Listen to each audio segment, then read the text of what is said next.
Hello, friends! I'm here to discuss the first character concept for Steve.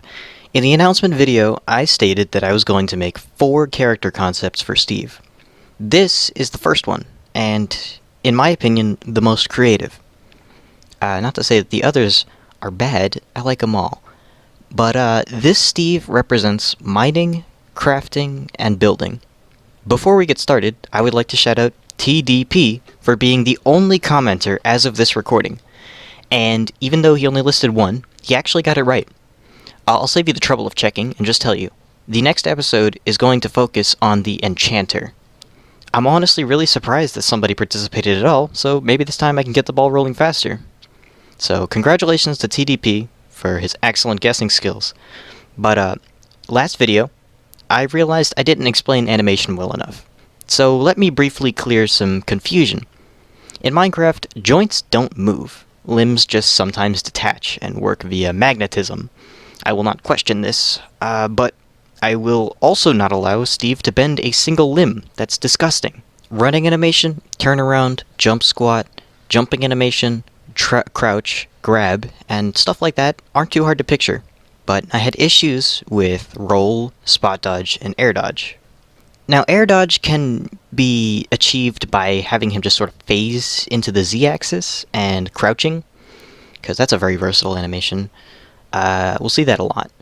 And the spot dodge can be borrowed from Rob. It just sort of fits. I'm lazy. That's the reason. And the roll. The roll was actually pretty hard. So I decided on a low long jump in either direction, while also, once again, reusing the crouch animation. Now, I don't think it's too weird, but let me know if this animation looks like too weird in your head. If you can't see him jumping low to the ground a short distance.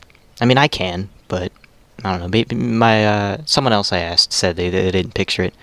But if you can come up with something better, I would love to hear it. But next, let's get to the stats and the stuff that actually matters. Steve Builder has a strange main gimmick, but his normals are fairly intuitive and easy to understand. He has above average run speed and walk speed, great air speed but below average air acceleration, and he has an average initial dash. He's the same weight as Link, and he can't wall jump, because that would look terrible, so he just can't, I'm sorry. Also, his jump height, speaking of, isn't that great. His short hop lets him jump up 1 block, just like in Minecraft, and since there is no full hop, we'll make this his full hop, and it lets him jump up 2.5. And his double jump is another 2.5. So, that's not terrible, but it's not good in a fighting game. So that's exploitable. His average fall speed and he has average fall speed, and his fast fall increases speed by 60%, like most characters. And the animations, like just the fun stuff, his entrance animation has him roll in on a minecart and just fall out. I like it. Uptaunt has whoa, it's thundering outside. Uptaunt has a parrot appear beside him to sit on his shoulder, because parrots are rad, and the parrot stays there until you taunt again. But why would you taunt again? Come on, he just wants a friend. I didn't write a side taunt. Why didn't I do that? Well, too late now. Down taunt has him place down a jukebox and play Cat, the obviously objective best Minecraft disc. And the jukebox isn't technically a real block, because that wouldn't be very fair to have an unlimited amount of blocks as a taunt. So it only sits in the background like Pokemon Trainer. It also disappears if anything gets launched past it, similar to Shizaku Castle signs. And the best part is if the parrot is on your shoulder and you walk near a jukebox, he'll fly over to the jukebox and dance on that instead of being on your shoulder. And it's so good. Wow, it's so thundery outside. Who needs a side taunt if you have like 2 of the best taunts in the game? So that's a feature I didn't forget. He just would be too broken. And it gets better because Cat will always be the default, but you can head on over to the My Music selection, and you can select any song in the game to play on the jukebox. You can have Megalovania with Steve from Minecraft, and that's just funny. That's just really good. I really want that. And I think everyone should want that. So next, his crouch animation, very obvious, same as in Minecraft, which... Jesus. I made Zeus angry today, I guess.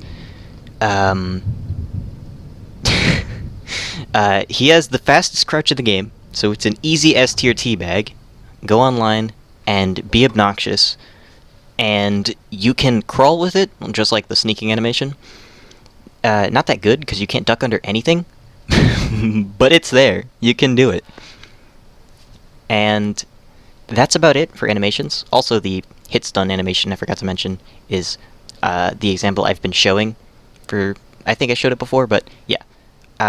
Someone pointed out to me, like, what does it look like when he's getting comboed? And I was like, that's a good question. And then I happened to stumble upon this wonderful artwork of the zombie getting punched, and I was like, that looks perfect. I didn't think I would find a solution to that. But yeah, it looks great. He'll just make that iconic tick sound whenever he gets hit, and he'll turn red for a moment. And when he gets like hit with a killing blow with a special zoom animation, he'll do the old oomph noise from beta Minecraft. I think that'd be funny. So, yeah, that's about it for animations. And because of Steve's unorthodox moveset, I'll have to go over the specials first, before the normals. And I'll have to do the specials out of order, starting with down B. I usually don't do this, as you'll find with my future videos, but Steve's not a normal character. As it's very plain to see in a second. He's not a normal character, so it's absolutely necessary to start with down B. Well, you see, down B isn't really an attack, per se. Nothing like it even exists in Smash, so I'll do my best to explain. We'll call this move Block Select, and when active, your control stick's inputs will divide the stage into a grid that blocks will snap into place, like Brawl's Stage Builder. You don't have infinite placing range and can only place blocks in a radius of 6 blocks around you, kind of like a pseudo-circle. It'll be awkward to do this grid thing on stages that don't divide evenly or perfectly, but we can't redesign the game around Steve. Well, kinda. Because in those cases, grid space will just be cut around the edges near the blast zone to make room. That's perfectly fine, though, because you don't need to be building all the way over there. What are you trying to camp? That's lame and bad and rude. Don't do that. Rude, bad, lame man. So, next up, Steve places a block wherever the cursor is pointing during down B. So, just as a review, press down B, the whole stage becomes a grid, and you control a cursor. So, just press B wherever the cursor is pointing, a block will appear there. Simple enough, but it's needed to go in depth because nothing like it exists as a reference point. Next question, Sleepy.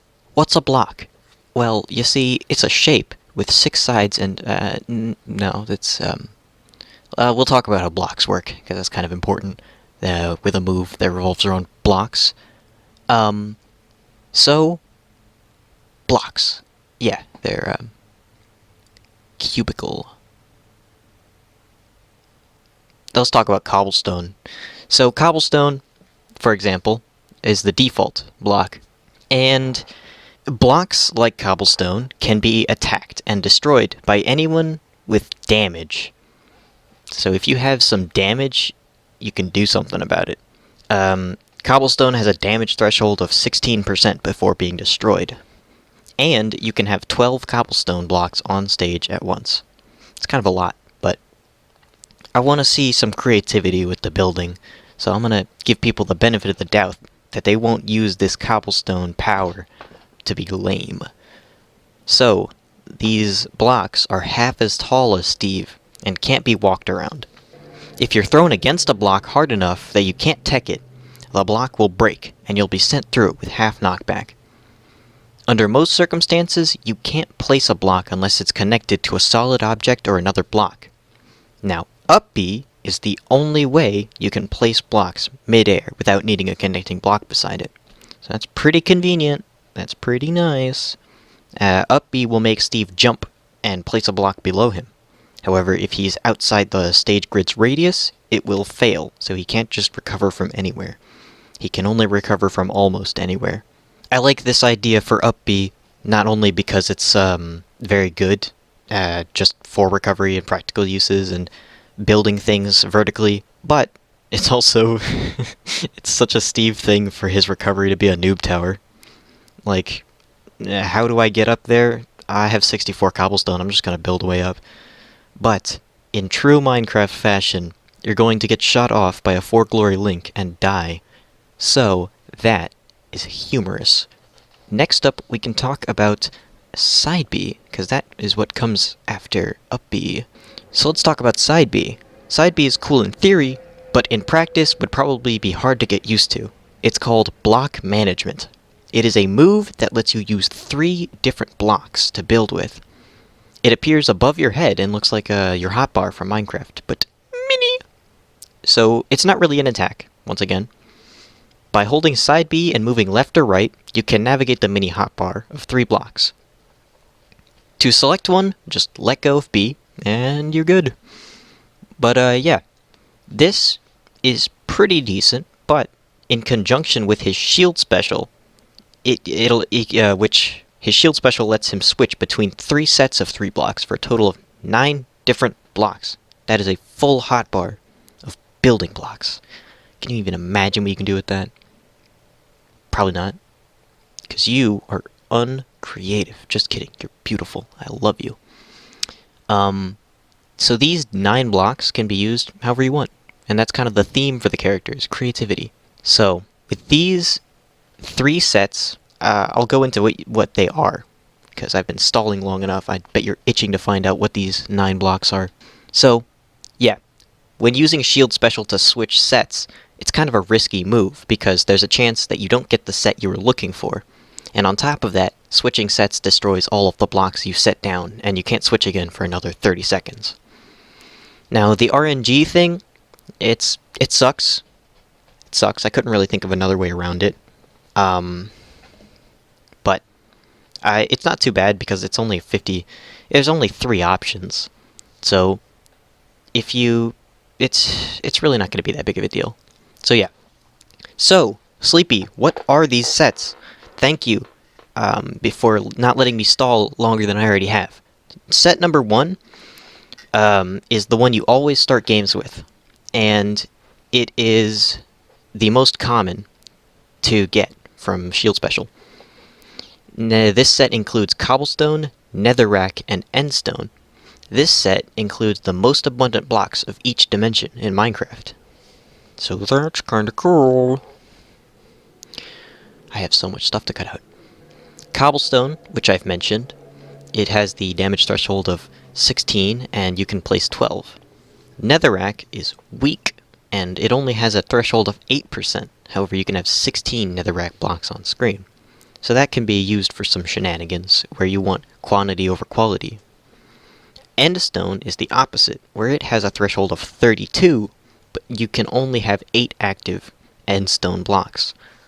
So, use them carefully. You can build yourself a wall and make it hard for enemies to approach, or do whatever you want. But set number 2 is a little more rare. Set number 2 and 3 have the same chance of appearing, because if say you're on set number 1, then set number 2 and 3 both have a 50% chance of appearing. 50-50, but if you have set number 2 or 3, then set number 1 has a 60% chance of appearing, and the other 2 have a 40% chance of appearing. So, the odds still aren't ridiculous. There's still not like a 1% chance to hocus pocus or anything. But it's just something you gotta keep in mind. But yeah, set 2 consists of the iron block, the pumpkin, and the slime block. This set lacks versatility, but has tons of cheese, which is, in my opinion, the best way to play any video game with any character. So, I obviously had to prioritize cheese over versatility. Iron blocks are your standard for this set. They have a threshold of 28%, but you can have 4 active. So that's what you're going to be building with most, even though you don't have much of it. The pumpkin has a threshold of 40%, which is dumb, but you can also only have 1 on screen at a time. The drawback is that your pickaxe isn't very effective against it, so you have just as hard of a time picking it up as your enemy does. Slime block, this is a strange block, but I think it's iconic so much that every single Redstone player, every single adventure map has it. It's just been such a common block over the years that I had to include it. But this is a bizarre block that increases upward acceleration massively. If you fast fall onto it, it will double your jump height. And if you spike somebody into it, well, let's just say there's a good chance they'll just bounce right into the top blast zone. See ya. Goodbye. Your time is up. So set number 2 is weird, but that's what makes it fun. Set number 3, the second rare set, and the final one, has ice, bricks, and obsidian. What? You might have not heard that correctly, but no, I just picked a bunch of weird random blocks. Except no, because this set has the most diverse block durability. Ice has the worst threshold at 4%, and you can have 8 on screen at once. Also, ice is cool because if you set down a path of it, you can make things slippery. The bricks are the most middle-of-the-road type of block. They have 24 and can have 8 on screen at a time. Obsidian is a threshold of 64%. You can't even break that in one hit with a Ganon punch. That is gonna be nuts, but you can only have 4 on screen. So, I would say that's worth it. Obsidian, pretty godlike. And about all of these blocks, one thing that I would like to clear up is that they are not edges. You cannot grab onto them. And equally important, because I forgot to mention it in set 2, even though it's the most important part of set 2, the iron blocks and pumpkins can be interacted with. So don't worry, you can summon an iron golem, which is the coolest thing ever. The iron golem is kind of like an assist trophy because it acts on its own, it wanders and tries to hit the opponent. It's really slow, as expected, but it takes a lot of HP to kill. It has 100 HP, just like in Minecraft. But, no, that's probably too much. I don't know. I don't know how to balance the iron golem. Just know that he can walk around and he can flip you, and he can kill you, and he's pretty good. So I suppose that concludes our analysis on the specials. Okay, now let's get to the normals real quick. But for the first normal, it's actually pretty important to his kit. Jab controls kind of like Meta Knight's jab, where it's a rapid jab, and it keeps mining with the diamond pickaxe, and the finisher is a horizontal swing. Now, this jab is really important because it deals twice as much damage against blocks, and has no hit lag to make things smoother. So, you mostly want to destroy things with jab on the ground. In the air, it's going to be a little tougher. But, yeah, that's important. So F-tilt, standard, it's a vertical swing down, sort of like how you hit stones. Up-tilt is a standard arcing swipe with the pickaxe. Many weapon-using characters have this type. Down-tilt is similar to Link's down-tilt, where he swipes low at your feet.